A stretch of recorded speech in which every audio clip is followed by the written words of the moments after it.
This is the legendary route of Marco Polo, land of Buddhist caves and lost cities. The Silk Road province of Xinjiang, a tourist paradise of fertile oasis towns, traditional bazaars, and forbidding deserts. A land of brilliant light and colour. And, unknown to the growing number of foreign tourists, home of China's massive nuclear test program.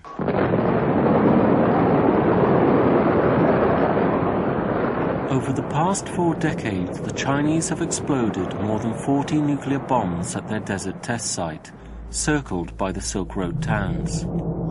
Some of the bombs were 300 times more powerful than the Hiroshima bomb. The devastating effects on a local population have never been revealed.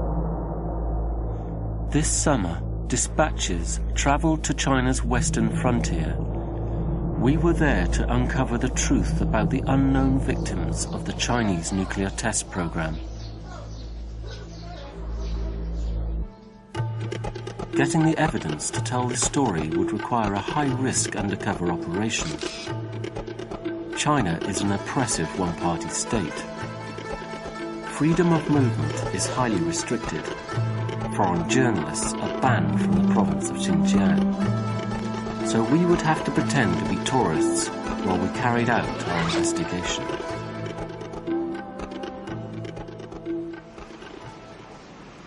We knew we'd need someone with inside local knowledge. In Istanbul, we contacted a senior cancer doctor from Xinjiang. Dr. Anwar Tokhti told us he'd seen an alarming increase of cancer patients and deformities in children. He agreed to return to China to help us meet the victims and obtain confidential medical documents. I'll go with you and try to obtain this material, but you have to be aware that the police will be following us the whole time. It's very risky. They'll watch our every move.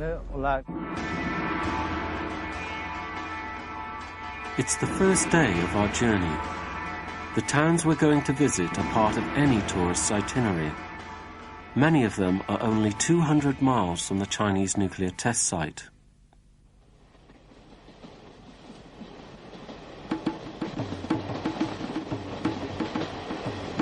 We knew that when we met victims, we would need a qualified doctor to examine them. Dr. Laura Watson has worked in a number of British hospitals, and she's also practiced abroad investigating the health problems of children in Africa. I'd always wanted to travel the Silk Road as a tourist, so when I heard it was a nuclear test zone, I was astonished.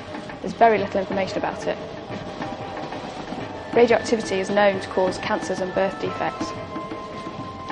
I'm very keen to investigate the extent of any health effects on the local people.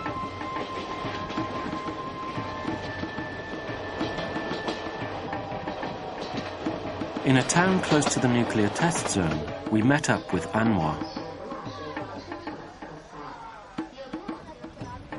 For the next 6 weeks, as far as the Chinese authorities are concerned, we're just another group of British travellers visiting the ancient sites and other attractions.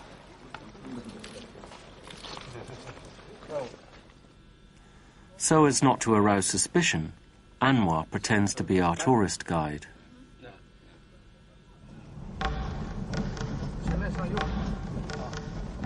Whenever possible, Anwar takes us off the tourist trail and down the back streets.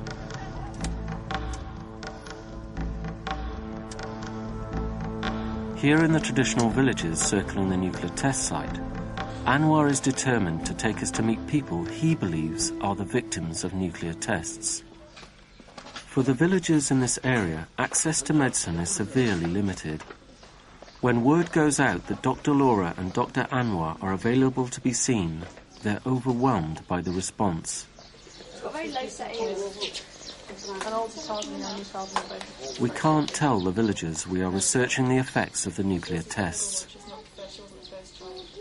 This young man, now 18, has been unable to walk since the age of 6.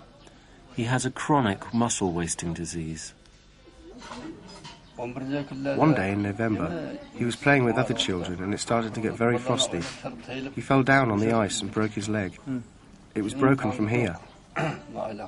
We took him to the doctor and they bandaged his leg up like this. Since then, he's been able to walk, but only with difficulty. Okay.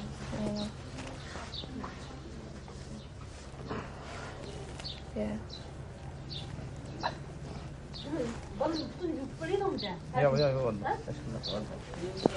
He's got a very increased tone in his legs. And because he's never used them, his feet are toning in. Like that. It's comfortable like that. Okay.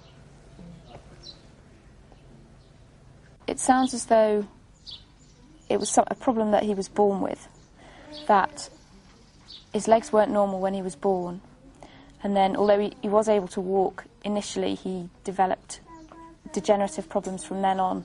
It appears to be a form of congenital degenerative disorder, but without further tests, I can't say exactly what.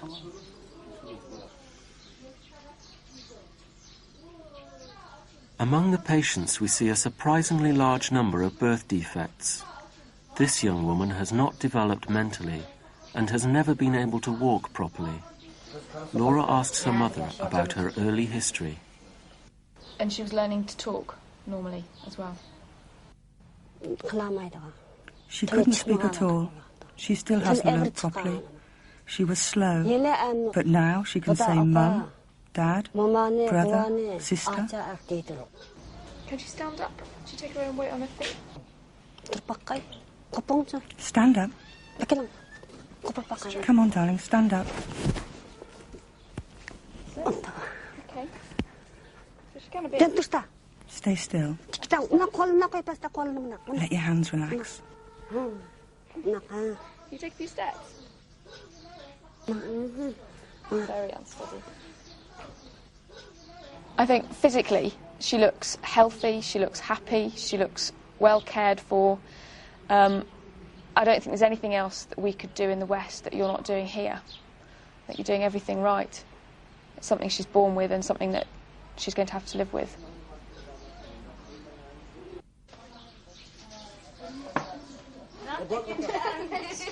Within a short time, we see several different types of congenital disorder, but we need to investigate the possible causes. The next girl we see is 17. Her symptoms suggest a crippling bone disease. This one was born in the hospital. At the time, nothing seemed seriously wrong. Then she started to twist herself backwards. We thought she needed ointment, so we gave her some. We often took her to the doctors. He told us it was caused by calcium deficiency. And what's happened to the progression of her illness since then? 2 years ago, she started to twist herself backwards again. Her bones started to crack. Her ankle had been broken since last winter. Somehow, when her nerves pull, the bone is pulled with it.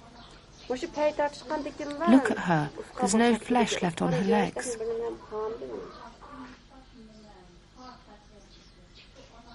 Firstly, I think it's very unlikely that her problems are due to calcium deficiency as such. It sounds much more likely that it's something she was born with and that it's a degenerative disorder. We spent the winter in tears because of her. We didn't know what was the cause of her terrible pain until we discovered that one of her ankle bones had come out at one side.